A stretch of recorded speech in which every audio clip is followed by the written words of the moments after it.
Hello, my friends, and welcome to Spoiler Tournament 2020, the 20ing inning. My name is Kern, and I'm joined by Mercer in the booth. How's it going, Mercer? Pretty good. I am super excited for this tournament to get going. I have been looking forward to this one basically since the last one ended. And I don't know about you, but I'm really ready to see some spoiler action. Yeah, me too. I love this mode a lot. I love commentating it, watching it, playing it. I think this is the most ideal way to play Rando. And real quick here to explain what this is for people who might not have seen a spoiler race before, each of these runners have been given 15 minutes to look at the log and design a route, which they are doing right now. It is the most stressful part, or one of the most stressful parts of doing a spoiler race. The whole thing's stressful. Because you really hope that you're not making some huge mistake, which is very easy to do. And also routing in all the safeties you need and in order to survive the seat is also very difficult. After that 15-minute period is over, they may begin racing, and they can also continue to refer to the spoiler log. So they know where all the items are. It's just a matter of how can they route it in most efficiently. Yeah, they also get some other information beyond just the items, such as the location of all the crystals and pendants, the entry requirement medallions for Misery Mire and Turtle Rock. They also get what the tree pulls are, what the rupee crabs have, a few other miscellaneous pieces of information. Yeah, it can be very difficult to grok all of that information, though, because boy, is there a lot. Yeah, that 15 minutes kind of flies by. You basically get a what is actually a JSON file for the more tech people, but just a text file that's human readable of all the locations and everything. Rules on the tournament restrict what you're allowed to use to manipulate that. Basically nothing automated. So that 15 minutes can really fly by as you try to get that into an organized route. And it looks like we're off. Here we go. Yeah, so as folks are kind of discussing in the chat, like, what does this challenge? Well, it challenges what tests everything pretty much. Like, it tests your game knowledge. It tests obscure stuff. It tests your execution to a large degree, because you will be going through the game with as few items as you can get away with. Sometimes some seeds are more generous than others in how much safeties or like swords or whatever they give you. But you're not guaranteed anything. So if you can finish the game with 3 hearts and a master sword, then you might be heavily rewarded for your ability to do that over an opponent who has to finish all 3 pendant dungeons, for example, in order to get a better sword or whatever the seed might want you to do. Yeah, and we're actually seeing a hula hand start on hydrapower's side. That's a glitch that can be used to pick up, I believe it's 225 rupees, and then put you back out at Link's house. Yep.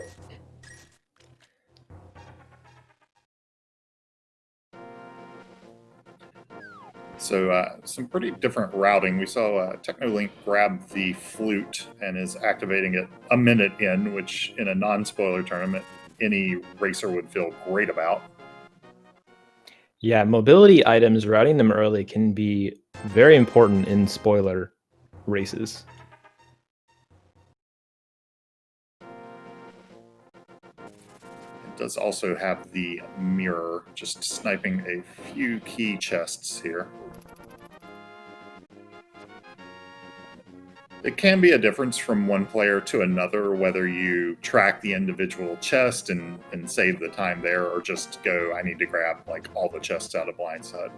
We can see which side Teknolink falls on, at least early on here. Yeah, some nice scalpel chest picking there. That didn't make any sense, but you know what I mean.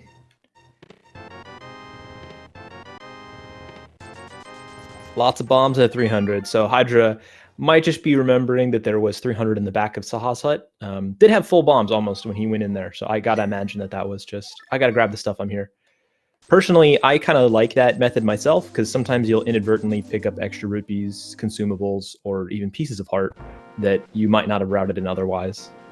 Yeah, it also just is easier to remember, depending on how quick you're going through your 15 minutes. Yeah, I think that it's probably generally true. It really depends on the seed, but it's generally true that you almost never have the time to do everything you want to do in the log. Like look at all the safeties, route all the keys, because that's something you have to think about as well, is like big keys and small keys. So you kind of at the end of the day, during your 15-minute study period, you have to make a decision of what you are going to do and then what you're going to decide to do while you continue playing the game and like type with one hand or whatever. So I think it can be a strategy for sure to just say, I know I need something in, say, Blind's basement, and then just write down Blind's basement and ignore which chests they are. Yeah, most definitely. We see a hydrapower not getting that third chest that Teknolink had gotten. That was bombs, and obviously hydrapower does not need any more bombs.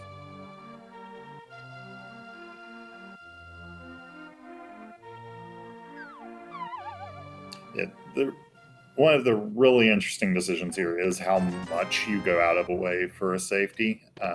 Can depend a little bit on how you feel about the matchup, because you might take a risk if you expect it to be very close that you wouldn't otherwise. Like if armor is going to cost you 20 seconds to go get or something. Yeah. Oh, God, an armor. Oof. That's, I mean, if for all the safety to shout out, that's like the best. Since that basically doubles your health. So at minimum, it's as good as 3 heart containers. At maximum, it's as good as 10, or if it's red mail, it's even better. Yeah, though it can depend on the damage source. Like in a That's true. modular fight, it's not quite as good because the spikes it doesn't care about. And Oh, technically no. taking a death there, that fire rod is a little hard to get on the guard. I have a friend who, when he hosts dinner parties, I swear to God, this is related. When he hosts dinner parties, he'll look at his tablecloth and there's like stains all over it. And it's because when he starts the dinner, he spills a little bit of wine and he says, all right, now you're all free to spill yourself. The first mistake has been made. So I just want to celebrate that. Teknolink first death. This is a high execution, very difficult game mode. This is not the last thing like that we will see. Expect to see other deaths in this race, much less the tournament. Expect to see some, routing decisions that might not have paid off and, might require them to double dip the same dungeon because of a mistake. So this is a normal part of the mode. Even among the most high tier of runner, they frequently encounter problems like this.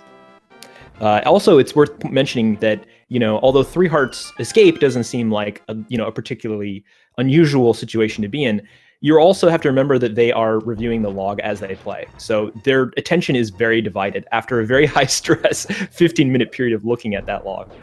So it's very different than a normal game. Yeah, and definitely wants the item that he was going for there, gets the bow. Meanwhile, we did actually see Hydrapower go about 20 seconds out of their way for some armor, getting it in the flood spot. Yeah, I think that's a great call. That is, especially with the flute, very easy to route in. And they will certainly save time, I would imagine, with that blue mail over the time it took them to pick it up. Even if nothing else, just being able to confidently move through rooms without worrying about your health quite as much. But it could even prevent deaths, Yeah, we see a fake flipper set up here. We have seen Hydrapower go out of their way for a great deal of money at 505 here, so probably not a secret that heading for Zora now. As Teknolink is going to go through the dark for some interesting item. Luckily, does have a fire rod, though, to help him out in these rooms. That is kind of a big deal for speed as well.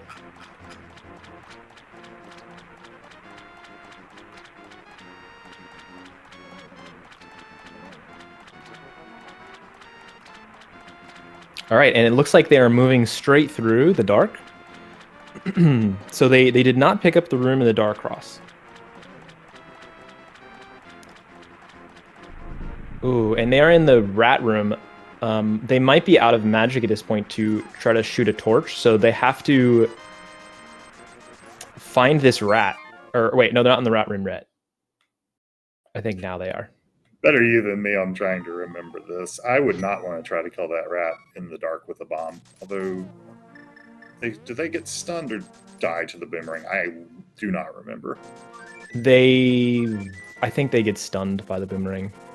The bomb kill on the key rat is pretty doable if like you drop a bomb and throw it to the left right away. Then a lot of the time you will hit it with the first or second bomb. But if you don't hit that rat right away, it's very difficult. It looks like they're trying to. Oh, I love this strategy. So they're trying to stun it so they can be sure that they are dropping the bomb in the correct location. That's very smart. And a stun drop is a bomb, which will help them out. Oh, never mind. That was their own bomb. No, the stun drop is a bomb. Meanwhile, Hydrapower got the Moon Pearl off of Zora and is about to grab a sword here off Spectacle Rock to get up to Master Sword. Oh my god, okay, he's down to half a heart, and he did have one bomb left, and oh my goodness, he made it. That is incredible. Uses the boomerang to not get caught by these rats. That would be a very unfortunate death. Gets a glove back here. And for some bomb refills while action. Oh my goodness. Looks like he's going back for a death warp.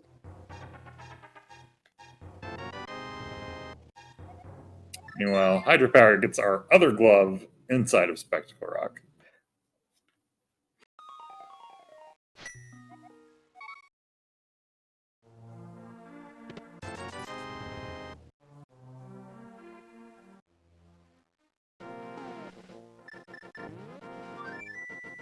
So Teknolink kind of...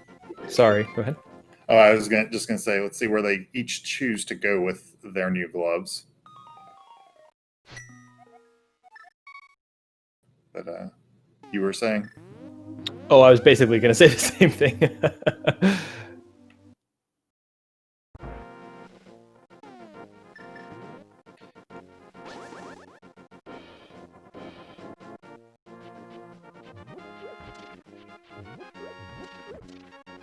All right, so Hydrapower taking a much easier route to come get this second glove.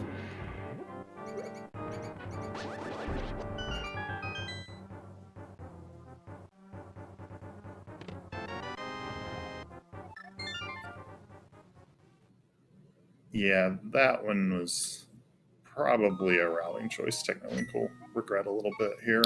Yeah, this is, I mean, first of all, props to them for doing it I mean, with such a slim margin at the Definitely end. couldn't have pulled off, so I do respect it. Yeah. Oh, no. And, oh, no. Gets knocked into the pit by one of those mini Moldorms. Especially brutal because they do not have a weapon now to kill the mini Moldorms, so they need to find ways to get additional consumables or route in another weapon to kill them with. But I would imagine that, yeah, I would imagine the same, Mercer, that you know, it might have been easier to get the Spec Rock glove and then drop in for the other glove. And, you know, it's just one of those things about the spoiler race is you think, well, they have all the information, right? And so, like, as an outside observer, you know, if you've never seen a spoiler race before, it can be really easy to think like, oh, of course they should have done that, you know. But when you have the time pressure, you're just like, okay, escape, I can get that. That's all I need to know. I can get that glove and escape by doing the dark room. Moving on. Okay, this is really the time, and you don't go back and you don't think, is there an easier way to do that? Because you don't have time. You know, you still have to figure out where a million other items are. So I could see that being an artifact of an early decision like that. Yeah, you find a valid route. You might not. You probably have time to find some route that will work. You probably don't have time to necessarily find the best route until you've done a lot of these. Yeah. And it looks like they are fishing for consumables here, maybe hoping to get a full magic drop. Hydrapower just manages to grab those boots before dying to the mummies. Like and the frame before. That's incredible. And worked out well, too, because that's what they wanted, was to save and quit anyway. So they didn't need to survive in that dungeon. Yeah, it's a big difference between dying before opening that chest or after. So yeah, Teknolink is in a hard spot here. Has to figure out... I think that the mini Moldorm Cave is one of the things that could be bottlenecking them. So they're trying to figure out how they can kill those mini Moldorms with what they have. Yeah, may see the route, because there is also a sword on Spectacle Rock. They have the Flute and Mirror, so if Teknolink sees that, can catch back up some here.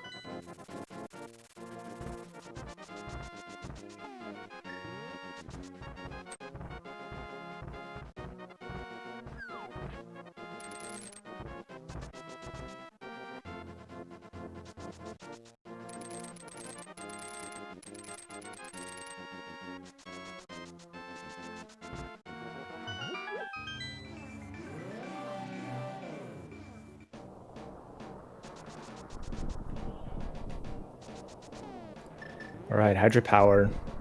With their Dark World access, first thing they do is, well, other than getting those boots, is coming up to Death Mountain.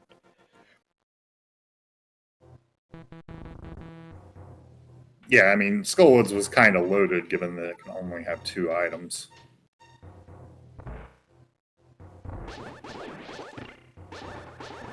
With both the boots and the hook shot in there. Yeah, all the mobility items now.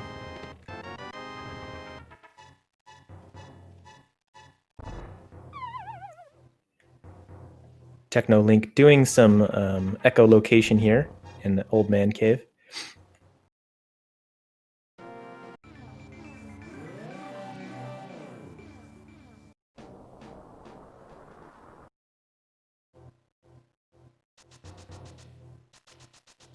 It gets the old man.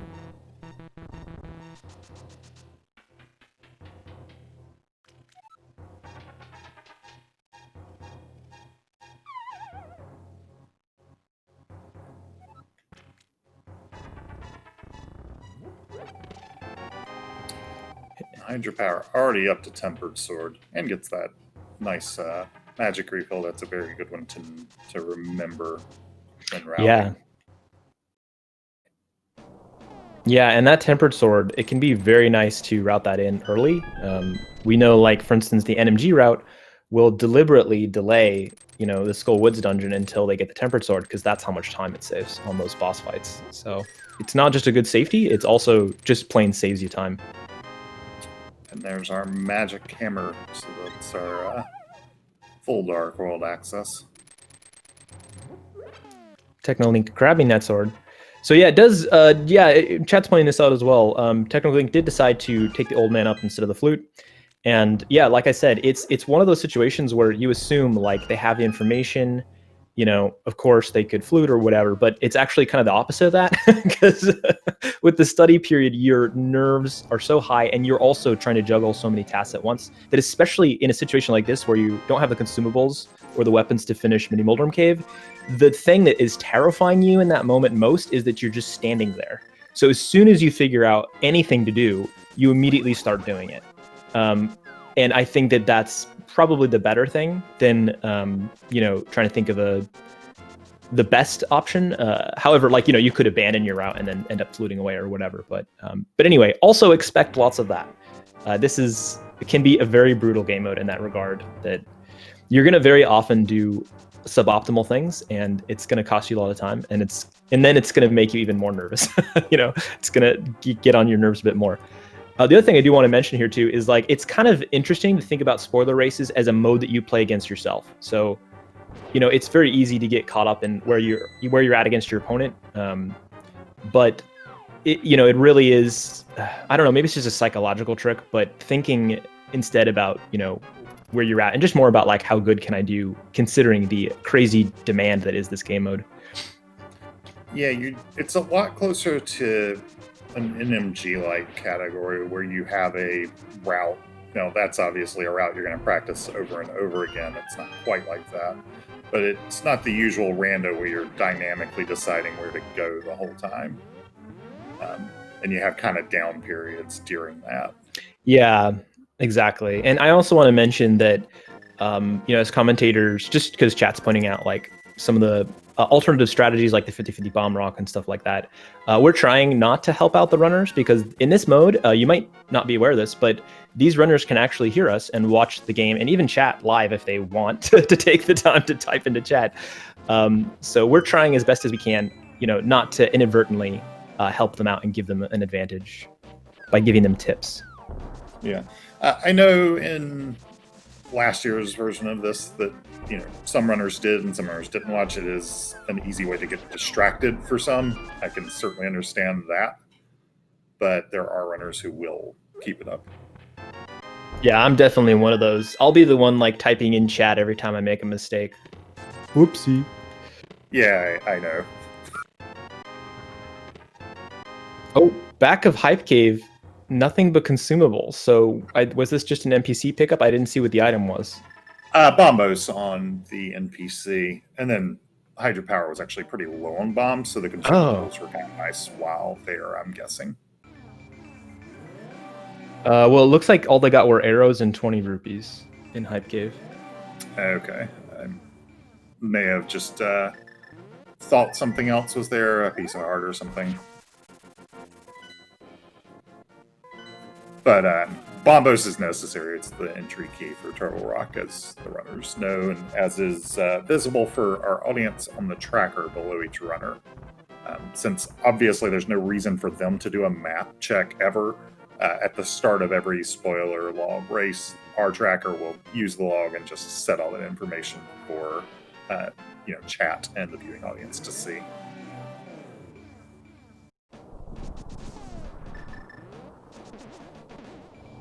All right, Teknolink looks like they are setting up a Houlihan using the back of escape pit.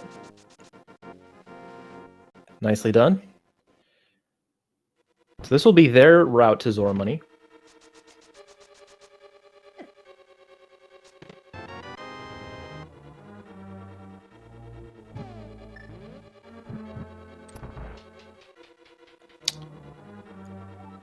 Oh, interesting that hydrapower is going to the basement here.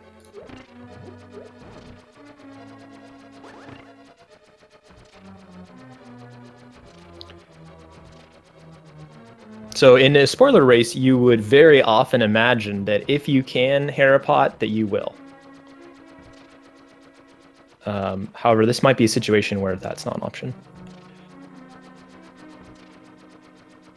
Yep, and we'll see why here in a minute, but Teknolink heading up towards Zora.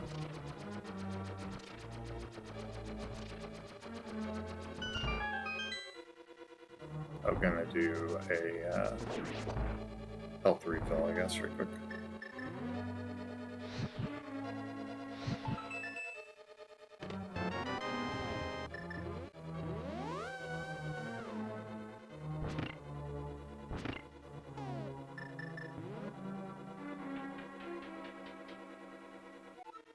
So Hydra picking up that big key and now ascending the tower the normal way.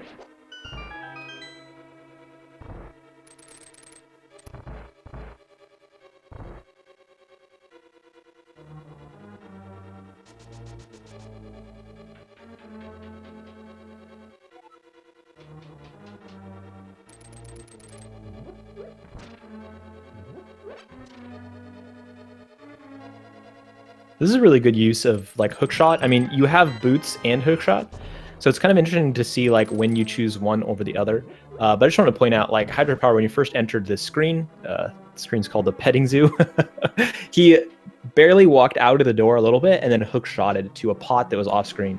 And knowing the distance of your hookshot and being able to hookshot items that are as far away as they can be while still being hookshotable is like a really good bit of I don't know. It just really displays Hydrapower's level of comfort with using the hookshot as a mobility item. It's a little bit of execution, but in this game mode, execution is king. Yeah, Hydrapower getting the ice rod out of the big chest, so this is a seed that might have really, really punished somebody who did Harapot. Could have been looking for that for quite a while in a non-spoiler race. Yeah, exactly. So this would be our answer to the riddle of why did we go to Tower Room? We had the hookshot.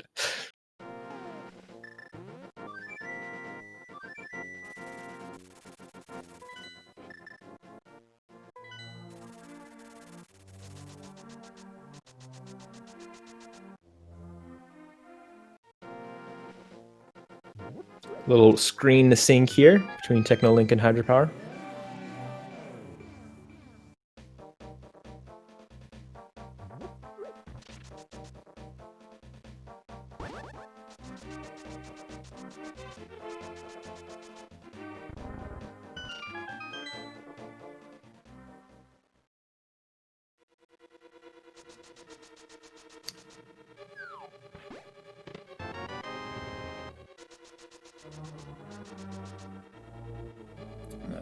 Friendly big key location if there's not much else in the front of Thieves Town.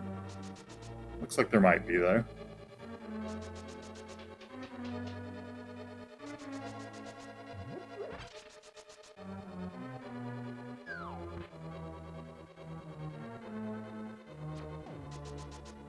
Okay, Teknolink gets their hook shot, routing Skullwoods from a slightly different way, deciding to come in the front door, get the key to the right before going to the back. It's interesting to see. Two different possibilities here for going through Skullwoods. One interesting feature of a spoiler race is that there are multiple legit ways to route, and now there might be an optimal in this case in this dungeon, but like when you're thinking more loosely about like routes over the overworld, for example, do I do this dungeon first or that dungeon? Sometimes there aren't really clear answers, so that can create apparent gaps between runners, and it can be very difficult to see who actually is ahead sometimes. In this case, I would definitely say that Hydropower is ahead, though, due to some of that like early consumable loss and the, that kind of stuff. Because Teknolink has just made it to their boots into the Dark World. But I thought I'd point that out. Also, still on 3 hearts green mail, so that's still a little sketchy for going through parts of Dark World. Yeah, another one of these things that is, I mean, spoiler modes are so brutal in so many ways, but one of them is that you're so concerned with figuring out your route in that first 15 minutes that it can be difficult to find the time to route in armor and heart containers and stuff that'll actually make your run a lot easier when you're in the middle of it. Yeah, I would expect, so Teknolink's probably going to get that Tempered Sword here in a moment, and is going to have pretty good offensive firepower for going through the seed, but very little margin for error. Up to 4 hearts in green mail now, but still.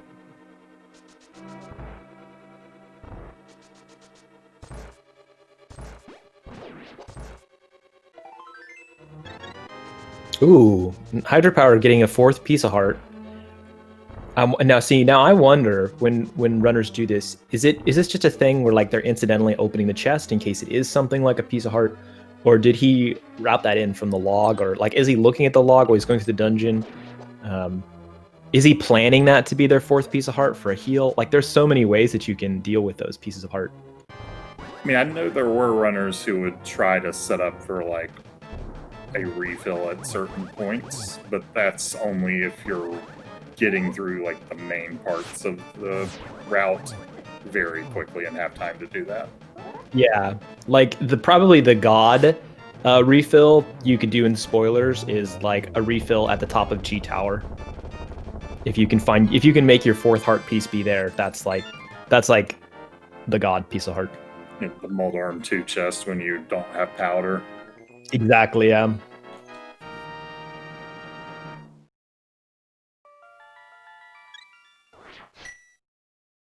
Yeah, so I'd be curious to see what it is in this case for Hydra. Like, if it is intentional, how intentional, you know? Teknolink getting that hammer. It looks like they're checking out over these other chests, and yet they do see there's a heart container in the log, so they decide to keep hookshotting over. And a piece of heart as well. I don't think Hydra got that piece of heart, I can't remember. I don't recall either. Really the biggest difference is that blue mail that's at the flooded spot.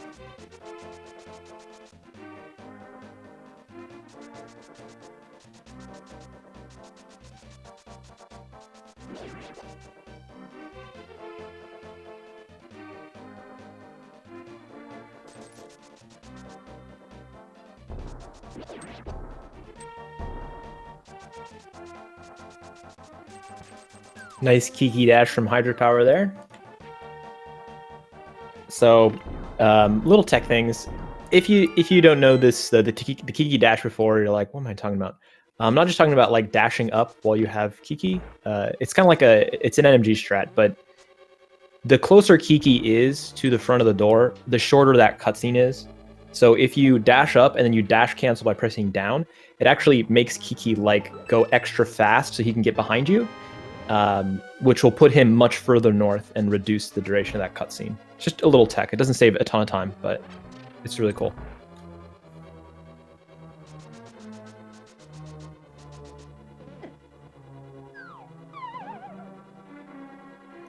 Let's see where Teknolink goes next.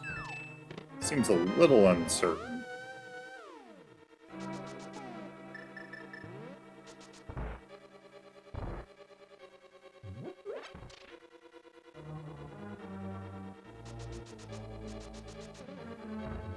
Fake flipper to ice, maybe?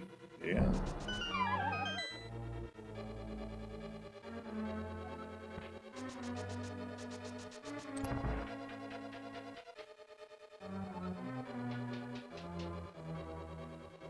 I think that they were on the correct pixel there. And one of the tricky things about the fake flipper is that you need to be holding, often, not always, but often you need to be holding a cardinal directional input into the screen transition instead of a diagonal. So I think that's what happened there with that first couple attempts with Teknolink. Just a little bit of tech information. Yeah, I have a hard time with the more precision movements myself, so I usually use the bomb setup for that, where you just blow yourself up against the edge of the screen. Yeah, that's a great way to set that up. You can also bonk, although on that particular setup, there isn't much to bonk on, except for the bush. But in order to bonk against a bush, you need to be like, I think it's pixel perfect. You need to be lined up pixel perfectly on the Y coordinate. So it's like, 6 of one, half dozen of the other if you want to try to bonk there. But there are screens you can bonk on. Yeah, you'll see that, not a lot, but occasionally when people are fake flippering to the mushroom spot using the portal south of Link's house. Yeah, exactly. That's a common bonk one.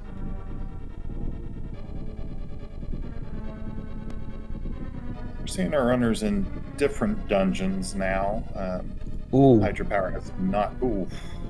I wonder if I don't know if they were fishing for like a fairy there, or if that was an intentional death warp because they realized they're so low heart, so low health that they don't want to get too deep in the dungeon. I think because they took some unintentional damage there in some of those rooms, so that might have just been to refill hearts. Yeah, this is gonna be a non-trivial cold stare. You don't have bombos to save any fire rod shots. You do at least have tempered swords, but not gonna have a lot of room for damage on Teknolink's side. And low percentage-ish boss fights are going to be pretty common in this tournament. This one was kind of nice just because Temper did route in relatively easy. Yeah. Still, though, it's going to be... You can take maybe one hit from a cold stare puff. Maybe. Depending on how much health you have when you get down there. Yeah, I think if he's on full health, he can take one icicle and one puff hit. And that's it. Doesn't Cold Stare do 5 hearts damage, and the Icicle does 2? I thought it was 4 and 2, but you're more likely to be right on it than I am. I don't know. I wouldn't trust my knowledge of boss damage, but... Okay, so we are going to see an Icebreaker set up here. Yeah, Ajder correcting me, and you're correct, Mercer. I believe his game knowledge. 4 and 2.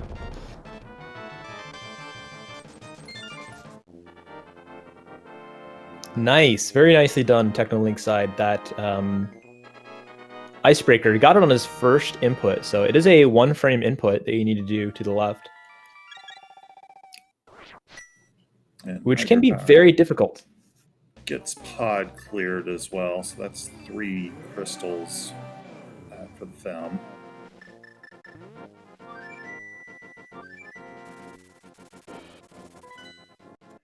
Getting some nice heart drops from these enemies here. So these must be in the heart pool. It's fishing a little deeper, but gets one of the rupees in that prize pack.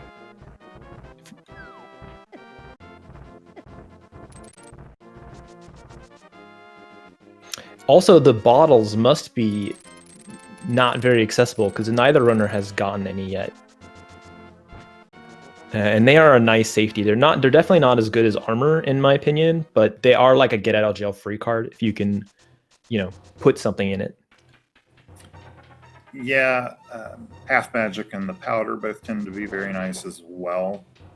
Especially if you don't get a bottle, half magic could be really good for a silverless cannon fight. Looks like Teknolink might have been farming for more than just hearts there. I wonder if they're concerned they don't have enough. Yeah, they don't have enough magic as is. Magic, yeah, they need. Yeah, and they're trying to farm on these electro buzzes here, but unfortunately they are in the heart pool, so they're not going to get hearts there, I believe. Or I mean, magic there.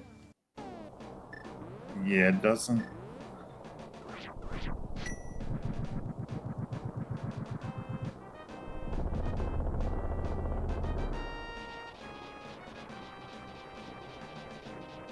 I guess can go like snag a key for that room. Has a couple of small magic pots, but Yeah, not that would be great options. that would probably be the best option at this point.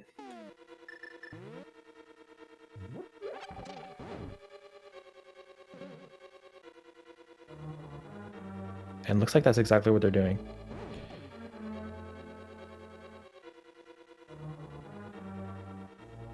It's probably the quickest way to do it, but still going to be a dangerous fight too.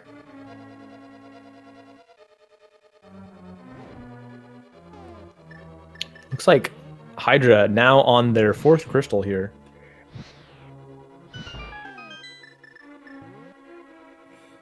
And it looks like all they really need to find remaining is the Quake medallion to be in go, or quote-unquote go. I mean, depends on how you define go, but you could say these runners were in go mode before the race even began.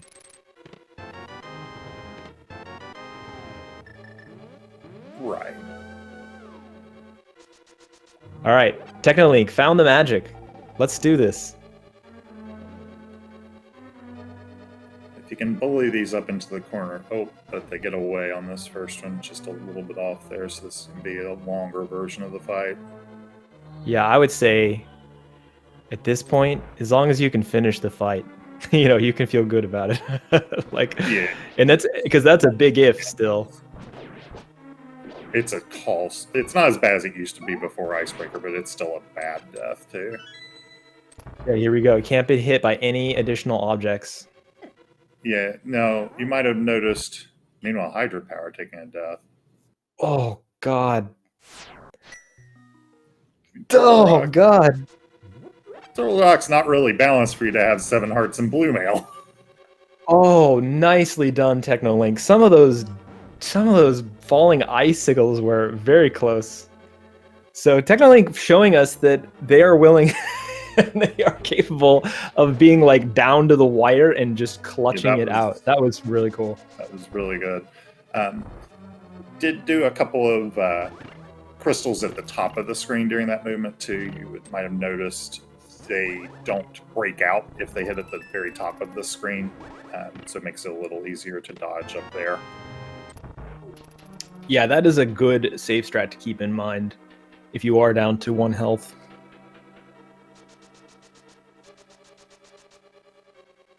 So I was so busy entranced by the tight Cold Stare fight that I didn't actually see where Hydra died. Am I guessing correctly that it was on a chain chomp? I actually didn't see precisely where the death was either for similar reasons. I just got my attention drawn there by the audio. Yeah, chain chomp, and also these the pokies are, you know, when you're doing a low percent game mode like this, sometimes it just takes 1 hit from them to die, and that's pretty easy to do, is to get accidentally hit by them once. In the NMG route, you want to manipulate the drop pool so that the pokies can draw fairies, or drop fairies, just for that very reason. It's because like even in an NMG run, you know, you kind of have to plan for getting hit by those things. So when you're low percent, 7 hearts, even with blue mail, it's a little scary.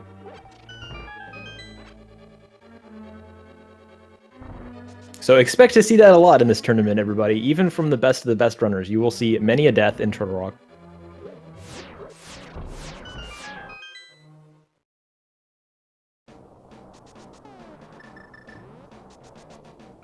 Teknolink kind of thinking where to go. I guess that's a moblin. I don't remember all the Zelda creature names. Not giving him time to think, and I just come over and try to poke him with a spear.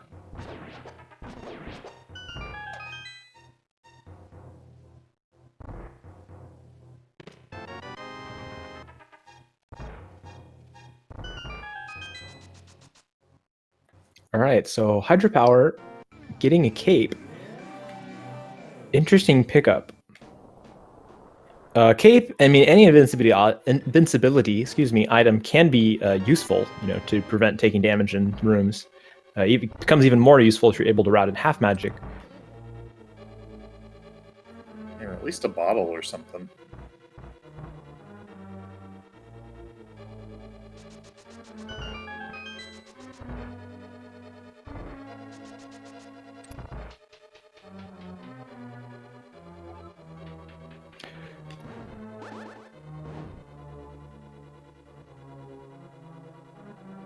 Now, personally, I am a fan of the cape pickup, especially if you have Master Sword, because there are certain Ganon strats that are actually optimal, that are fastest when you have the cape. But in this case, it's just a really good safety to have, I believe, is why Hydra picked it up. Yeah, they would definitely need to be routing in some kind of magic refill to use it for Ganon. Yeah, that would be hard to just go ham. Unless that's silvers, but in which case maybe you need it less if you have silvers. Still don't have the lamp, so I still wouldn't use it unless you get the torch, unless you're real confident in the torch glitch. Yeah, good point.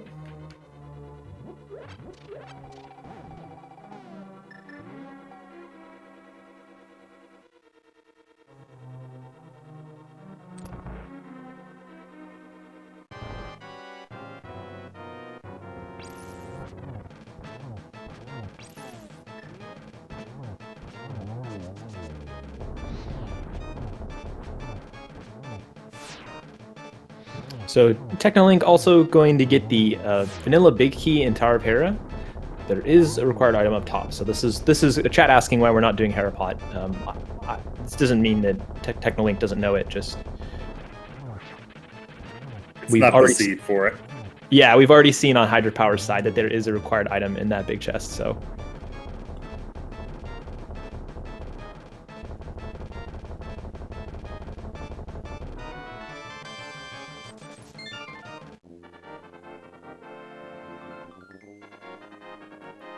All right, nicely done on Hydrapower's side. That is our 4th crystal.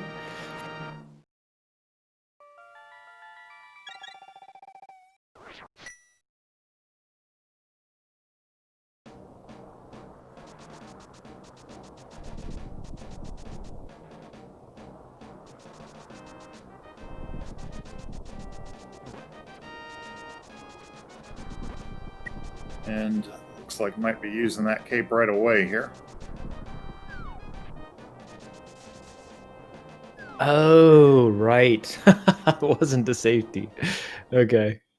It was required. That's why. Still, I mean, it would still be a valid choice to have picked it up as a safety. I mean, it seems like it takes a while to pick it up from Mimic Cave, but even if you just use it in a few rooms, like if it ever prevents a death, it was worth it, right? Yeah, one way to think about it.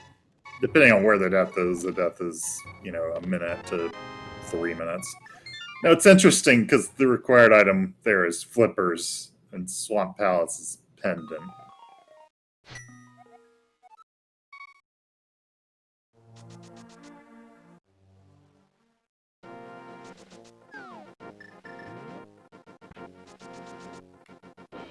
So Teknolink also grabbing their crystal here at Tower of Hera. So yeah, they've got 2 crystals to Hydra's 4. They have done Ice Palace where Hydra has not yet done it. Yeah, definitely, I would say Hydra has a dungeon lead at this point. Yeah, especially Turtle Rock is the longest dungeon in the game, barring some really strange layouts. Yeah, and we will see that a lot in this tournament. Games sometimes can be close in spoiler tournaments, but I think probably most matchups you'll see there will be large gaps between finishers. Actually, not unlike in NMG races. Yeah, and actually it probably will be the largest gaps this week because of the nature of a Swiss tournament, which is how this format's getting played. Runners of similar skill levels should get grouped together, by the last weeks of the tournament. Yeah, that's a great point. Which, yeah, by the way, tournament format, this is a great time to mention that. It is a Swiss into a very short bracket stage. So I believe, I can't remember if we set it on 6 or 7 weeks. I want to say it's 7 of Swiss. So the great thing about that game mode is that we will be getting lots of matches throughout the entire first 6 or 7 weeks, or however long that is. So yeah, 7 weeks, Synax confirming. But also means that the runners will have more opportunity to race more, which as a runner, I love that idea. And like you say, as the tournament goes on, it will also ensure that people of similar skill level are all being paired against each other. I don't know, I really like Swiss. I know that it can be, I know that some tournaments avoid it because it does create a lot of additional work for administrators. However, I think that the benefit it gives to players, especially in a slightly smaller tournament like this one, where we have 64 participants, is worth it. Well, we do see Teknolink grab the first bottle out of Turtle Rock in that first chest there. Hydropower didn't bother with that one. Oh yeah, we saw Hydra going to the left and then abandoning that route and deciding instead not to. What's interesting about that is that with 7 hearts, Hydra would have been just barely able to, if he bought a potion, to do Spike Cave. Now, he would have had to leave the mountain and go back up, and it is going in that room instead of the one in in Mimic Cave, so I'm not actually sure if it would have saved him time, but it is interesting that he could have done that instead of grabbing the cave. Teknolink looks like they're taking a death heal / warp. Not a bad idea in this very dangerous dungeon.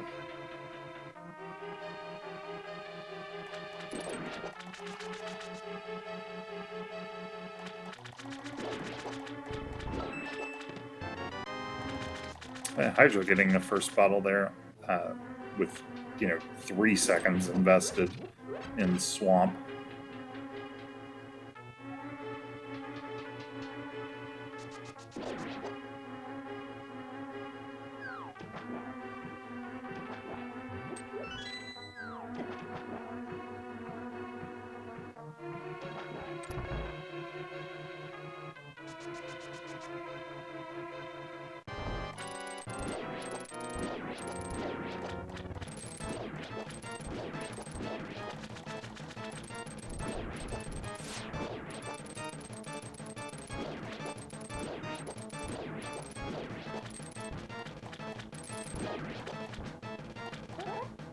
Not too bad of a phase 1 for Argus.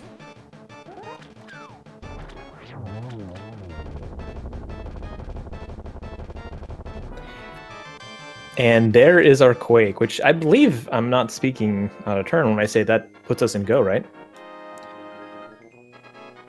Yeah. I mean, Lamp, I guess, but... Oh, yeah. I guess it all depends on your comfortability in dark rooms. I think Hydropower will be fine. Yeah. One other effect I should mention here that I think is really a fascinating part of a format where you can watch your opponent is that once you have developed a lead over your opponent, a gap, you have less pressure to make high risk decisions. So for example, if you have an empty body, in this case, if Hydra's doing exactly this, he's going to fill his potion. Now, if there was a very close match here, Hydra may not take the time to do this, but what that means is that as the runner who is behind, you feel incentivized to take greater risks, which can lead more frequently to failure. Whereas as the runner ahead, you can play it more safely, which will avoid those risks. So it kind of ends up being this situation where you don't really have a choice but to take these big risks, and you may end up being really punished for it in order to try to catch up. Yeah, you might end up stuck on a death spiral on a boss or something of that nature, which could lead to those large gaps in time you were talking about earlier.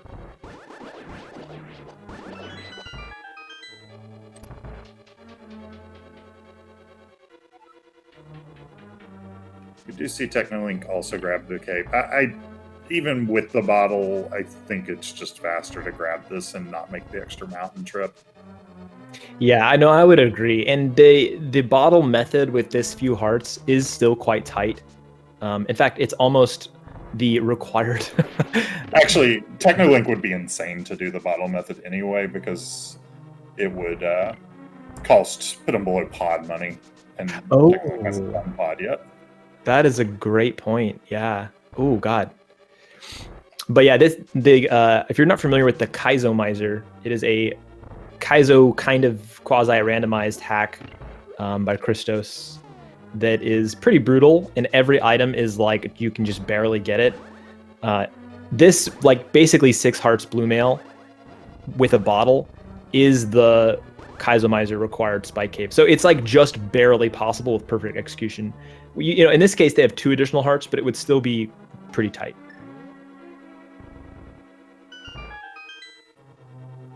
Yeah, and the blue mail doesn't make any difference in that room because it's environmental damage. But It actually does make a difference in the room. Oh, you can blow because yourself up, right? yes, yeah. So it's kind of a weird trick, but it particularly is useful in the very last part of it. So if you have 1 heart remaining, you drop a bomb and you pick up the rock, then you will not take damage while the rock is over your head, and then your bomb will actually force you to drop the rock and propel you north, and you'll only take half damage.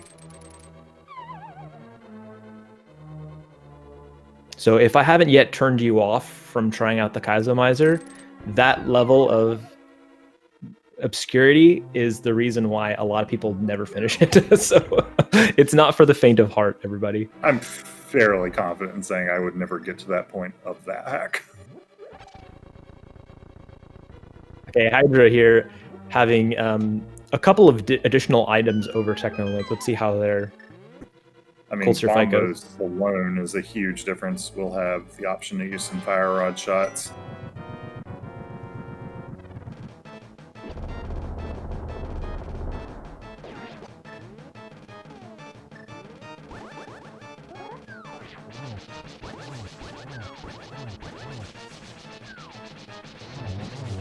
Very nice opening there. They do get away a little, but some fire rod shots to finish it.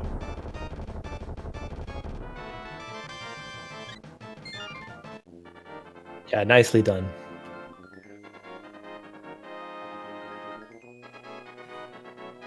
Meanwhile, technically going to be doing this Tronix fight in Oko mode, so it needs to be careful. As is the Teknolink way, everybody. Did we expect anything else from Teknolink?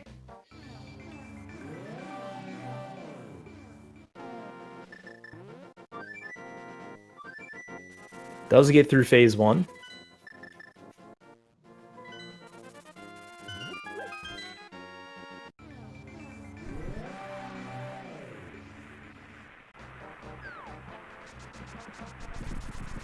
Gets it down. Nice. Of course he does.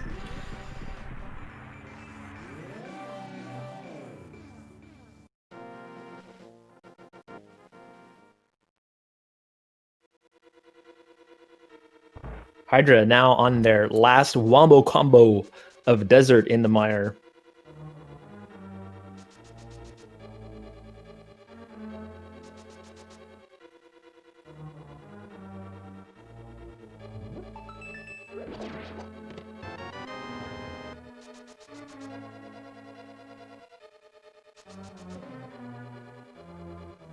Yeah, in terms of routing within the dungeon, by knowing where the keys are, there's probably no other dungeon that gets quicker than Mire from that knowledge.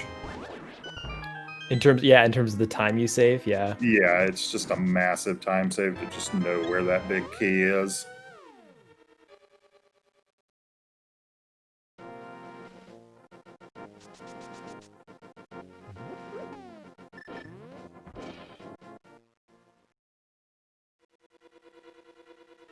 Teknolink popping on that cape a bit early. Should run out of magic, but should have enough health left here to still finish the Spike Cave.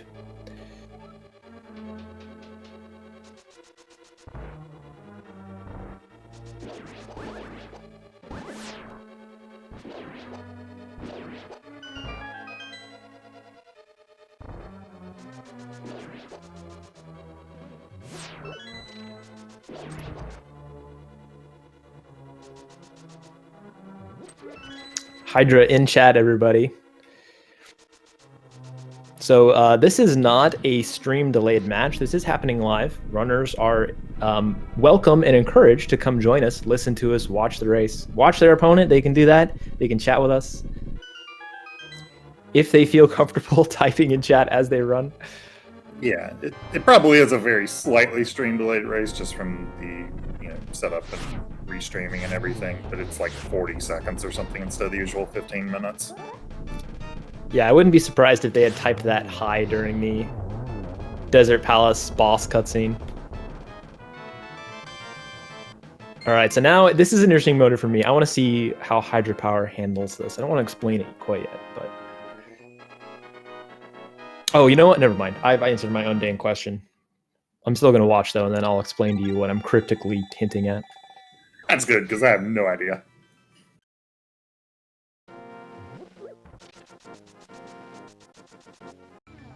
So yeah, now that he's made a choice, what I was thinking about is when you're in a situation like this and you do desert before mire, the crystal catch, I think it's the crystal catch, is what messes up the ancilla variable. So you cannot do spooky mire right after desert without resetting your ancilla, which there's a few ways of doing that, but I just realized that this is probably going to be mire in the dark, so you're not going to do spooky mire in the dark anyway.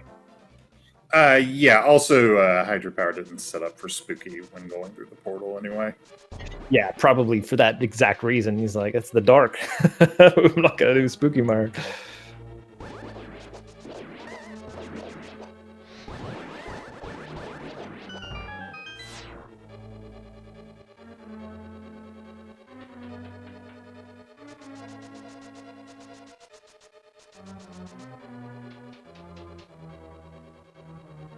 Yeah, chat asking where that lamp is. I'll reveal its location when the time comes, when it is appropriate. We don't want to inadvertently help our runners, however.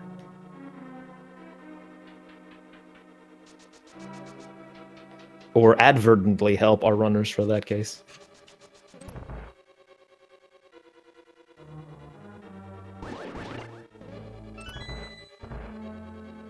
Hydropower hinting at it, though, in a really dumb spot. Yeah, that's true.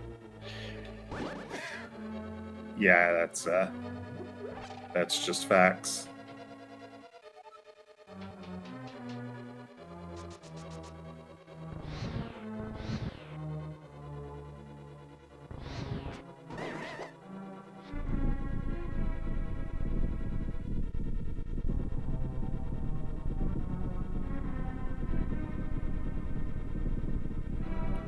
Okay, picks up that bottle. Teknolink in the waterfall room of Swamp Palace, but it is empty, and they don't really have extra money to be able to get anything yet, so they might not be able to utilize that. We'll see. Yeah, maybe they stop in a waterfall cave at some point, but I can't think of a reason they would go up that way.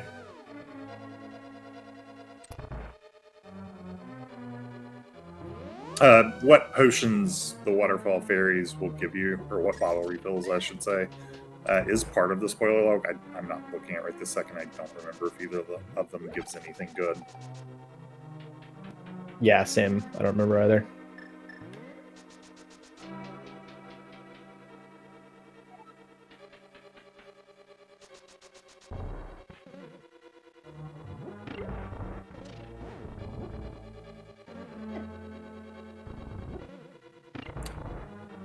Hydropower in that first room. This room is my personal, like, the dark room I have a hard time with.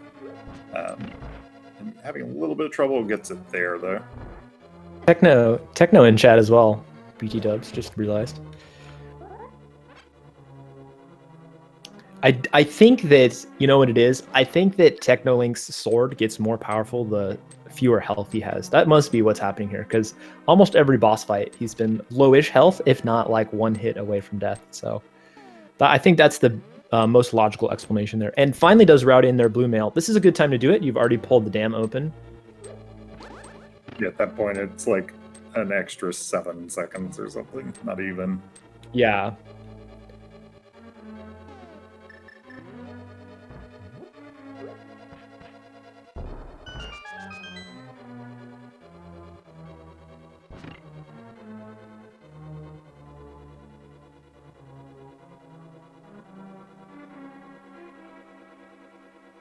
Nicely done through those dark rooms with hydropower. Down to 3.5 hearts. Doesn't have like silver arrows to cheese through the fight, and now he can't deboost to kill the boss, which would be a common strat you might see. Tempered sword and boots. Should Yeah, be fine. Yeah, and 30 arrows.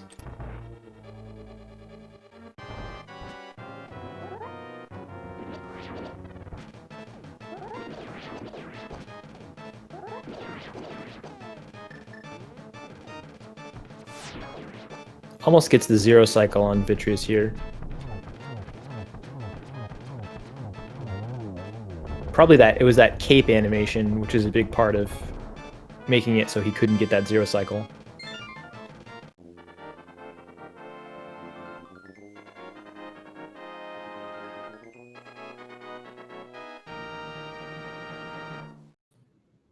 And there's our 7th crystal for hydropower. For reasons that should probably be obvious, we don't do the normal big key guessing game for these because it would be very low every time. If you want to guess a location in chat, feel free. There's no game, there's no reward, so, you know, it's just to feel good about yourself briefly. Briefly. That fleeting feeling of feeling good about yourself. You guys know what we're talking about.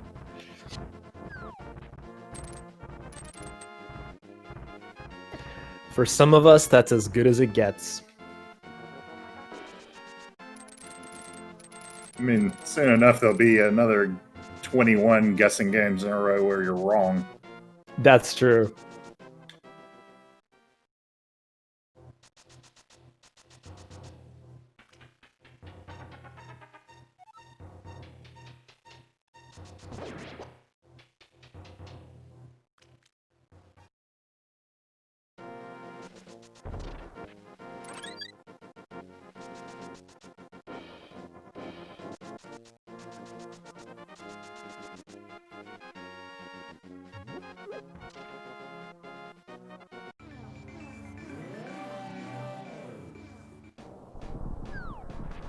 All right, Teknolink having taken down Landmo. Let's see if they decide to also go straight into Mire.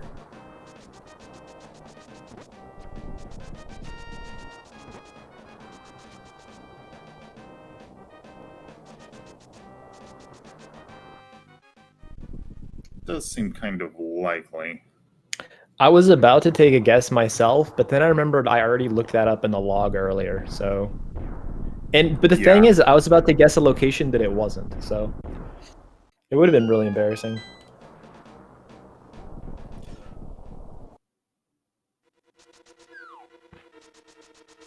Teknolink filling up their bottles. Yeah.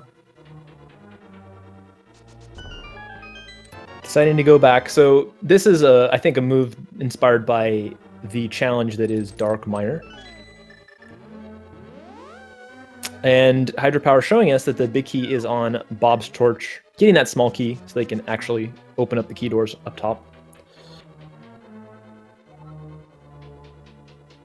Yes, I know no runner has ever locked themselves out at the top and then mirrored out or anything like that. That's no, that would never happen.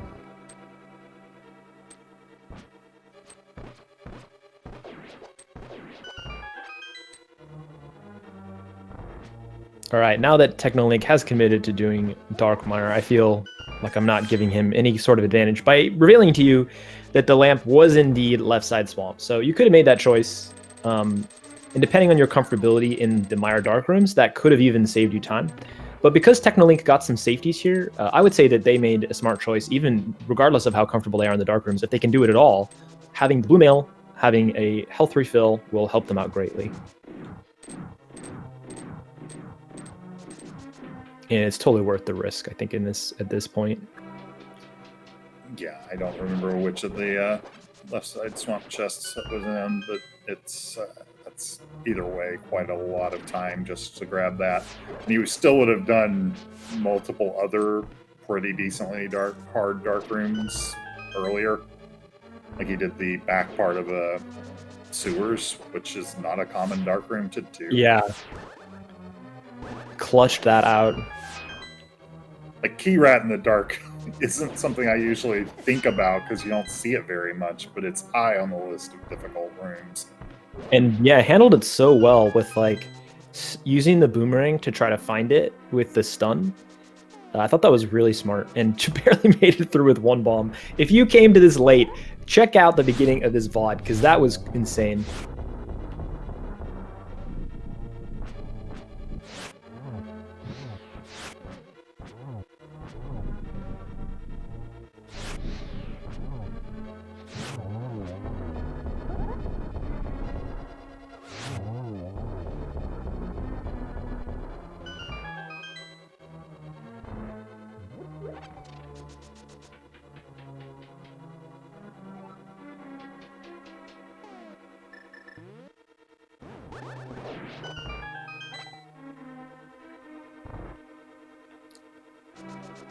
Through the difficult part of the gauntlet with hydrapower. These are the fun rooms. Your reward for making it through the earlier nonsense. Unless you're playing like Randomizer. This Well, worst rooms. Okay. I imagine that room that Hydropower is going through now with the collapsing bridge is not a lot of fun on Randomizer. Or this fire bar room can be a major troll too. Well, like a spike roller or something. I think the worst is probably a spike trap that's there on that middle platform. It's really difficult to get past it. And here we go, Teknolink doing the dark rooms, trying to get that switch. Looks like they may have just got it, maybe nudging it into place. I saw a cutscene, or like it's hard without audio. Yeah, our audio is on the Hydropower side, so we're able to tell on that one. Without it, it's just really hard to say for sure if the door is open. Down to 1 heart now. Yep. Takes that red potion. And resetting the room. I think this is really smart, especially if you've practiced this room from like walking in the door. Then this can just take you a moment to kind of reset, literally, and try again from a spot you're more familiar with. Hydropower grabbing the map out of the Moldorm 2 chest.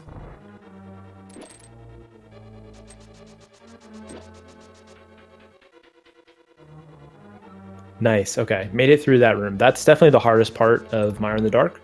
You still need to deboost through many of these rooms, or sometimes, so he's not out of the woods yet.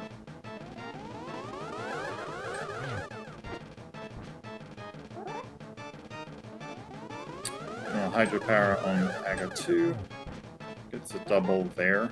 Yeah, that was a hard double to get. Well done. Gets another double there. Trading damage on those last couple, but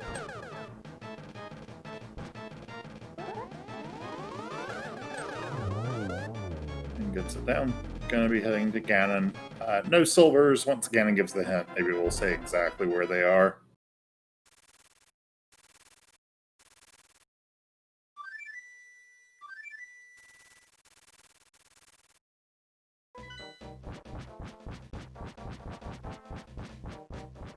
Teknolink getting a heart drop in the dark there off that Stalfos.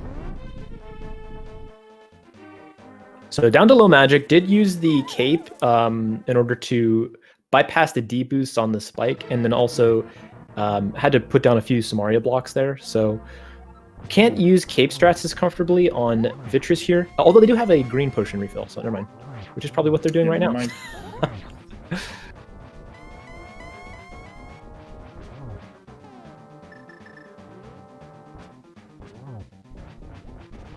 Looks like they are fake farming. Powder. Is that fake? Oh no, I'm not getting ready for a fake powder, right? Oh, they do have the mushroom. Oh yeah, good point. Yeah, I was trying to figure out what he was doing for a second. Then I'm like, you're just burning magic, and then I'm like, oh, you're just burning magic. Yeah, that's nice. I mean, it's funny in spoiler modes to think about the mushroom as a safety item, but it is almost as good as the powder as a safety item. Starting with some bomb strats here. So these are pretty safe strats. Meanwhile, Hydropower in phase 3 here.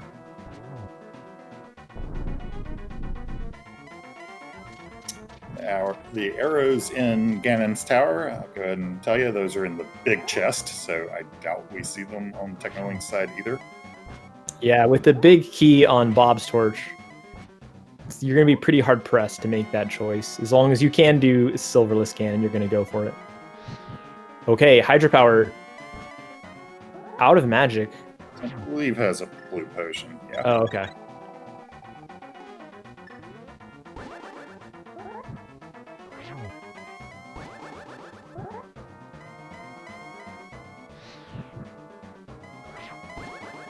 Didn't quite get the hit there. And Teknolink has taken down Vitreous, so 2 crystals left for them.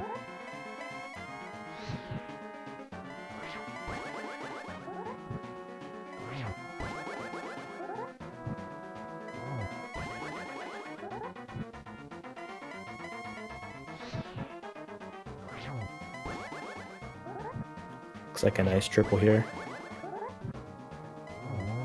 that And triple nice. finishes it up.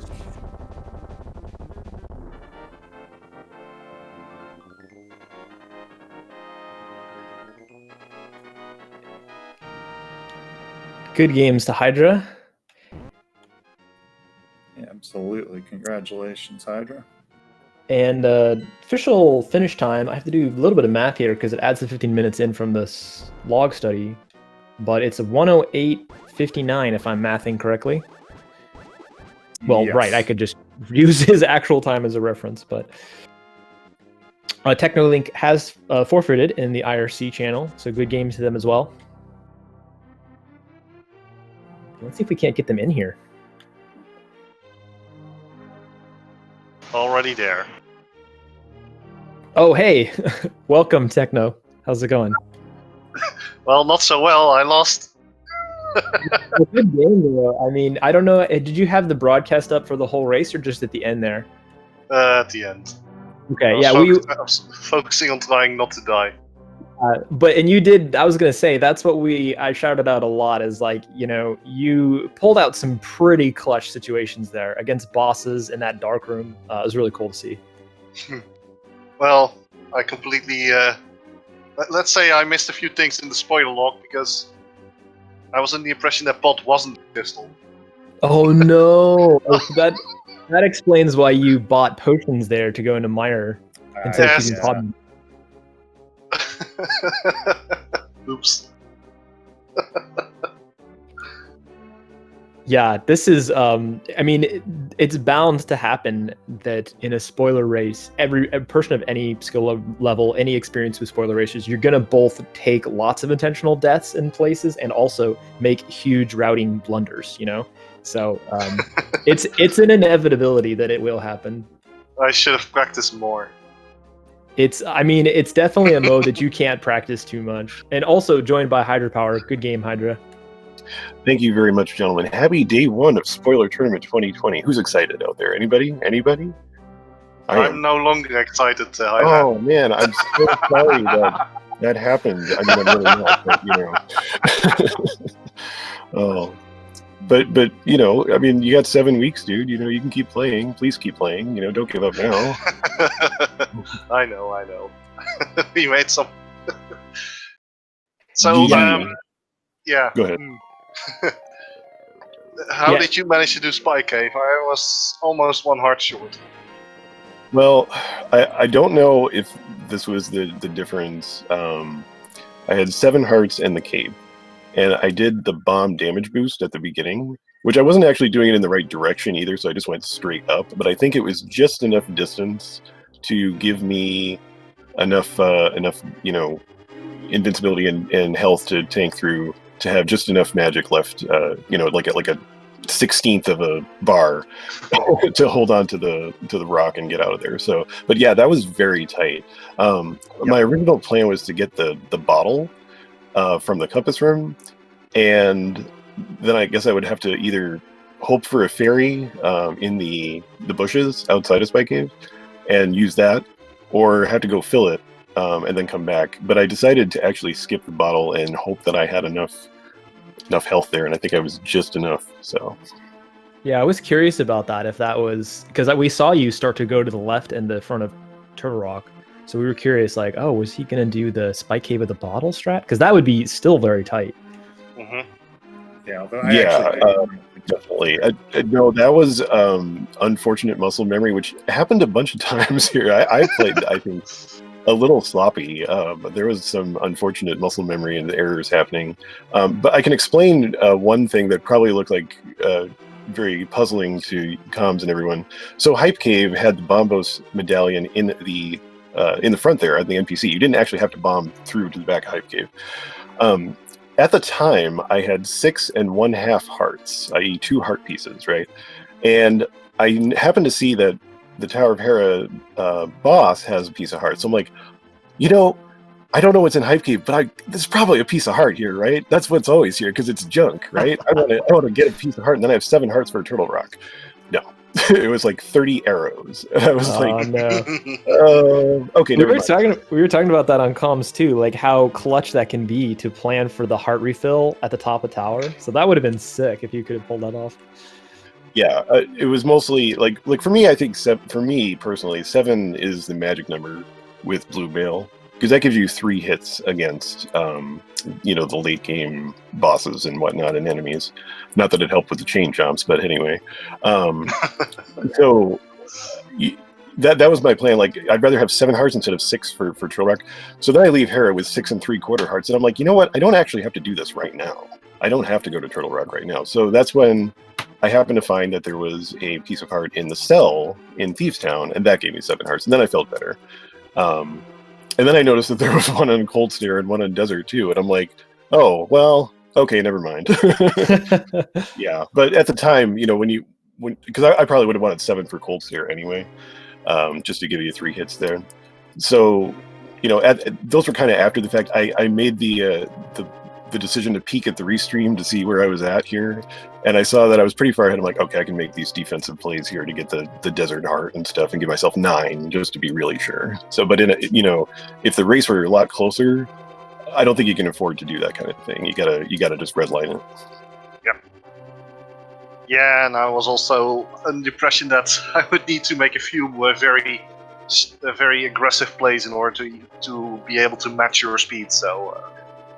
Yeah, I figured.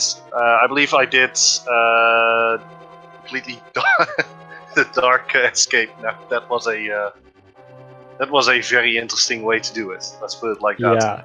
Oh, were you trying to get the glove without having the glove first, or what were you trying to do? Yeah, I was considering going for the glove first, and I realized, wait, I need. Okay. And then at the end, I realized, wait, I have a flute. Why didn't I flute at the mountain to get its sword and glove? Yeah.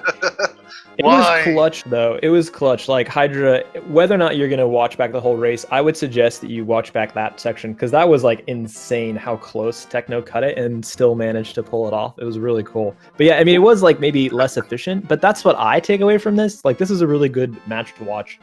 And I said this earlier in the restream, I think it bears repeating, that spoiler races are very much so a mode that you're competing against yourself with, really. It's like the best way to think about it, because very often, huge gaps can develop between you and an opponent, or there might be big gaps in execution or whatever, or just practice with the mode. So going into it with that mindset of like, how well can I do against myself? What can I learn? How can I take away from this? I think is really valuable. And anyway, I just wanted to throw that out there, Techno, is that like, it was super lit to get to see you pull out some clutch stuff. And anyway, so yeah, I hope that what you take away from this is not just the loss, because it was a really fun race to watch. Like, if it had been just a solo of each of you, I would have been happy commentating either one of them. So good games to both of you. Thank you. I did enjoy the clutch Trinex fight. So, did you actually have Blue Mail going into Trinex? Yeah, I had Blue Mail. That was early. Okay. That was on the dam. Yeah, I made sure to get that right away. I think Blue Mail is very important in spoilers. Some people can go without it. I'd prefer not to, because Green Mail is very fragile, and Blue Mail gives you a lot of angst, and I think it's more important than more heart containers. So, yep. Yeah, I would agree with you there. It's an S tier safety. Yeah, I really think about safety. Or tiers of safeties, and you gave the powder like a B. I would actually give the powder an A, and the reason why is because it's reusable, and also that there is almost always an anti-fairy right before a tough boss, and you can top off your health that way. So I would actually give powder an A. But hey, Techno, do you know where the powder is today? I know, and I don't want to hear it. What do you mean?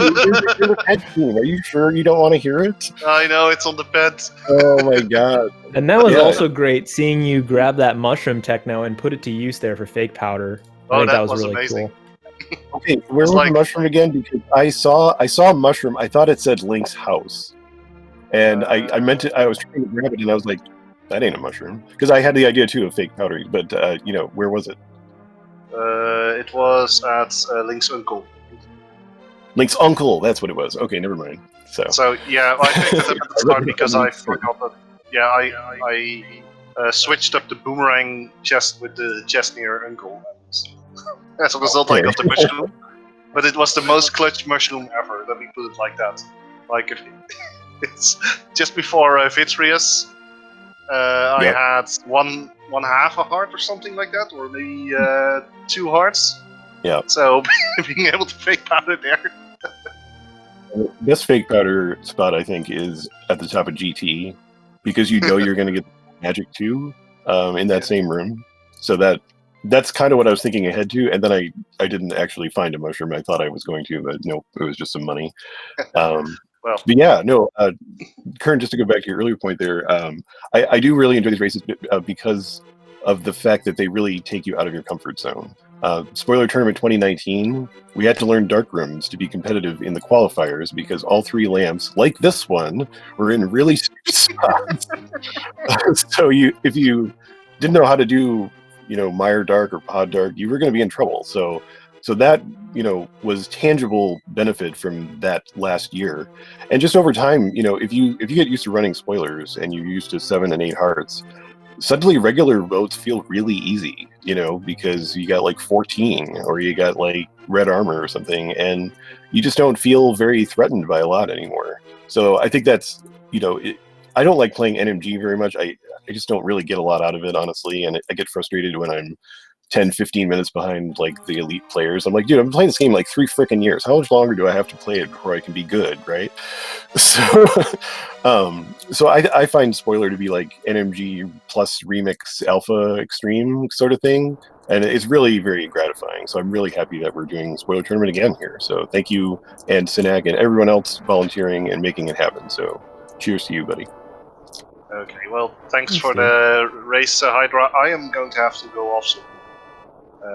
But I believe that we also have something else going on this exact moment.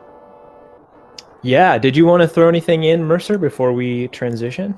I think I was going to throw in exactly what was about to get thrown in anyway, so I'll let y'all promote it. You're better than me at it.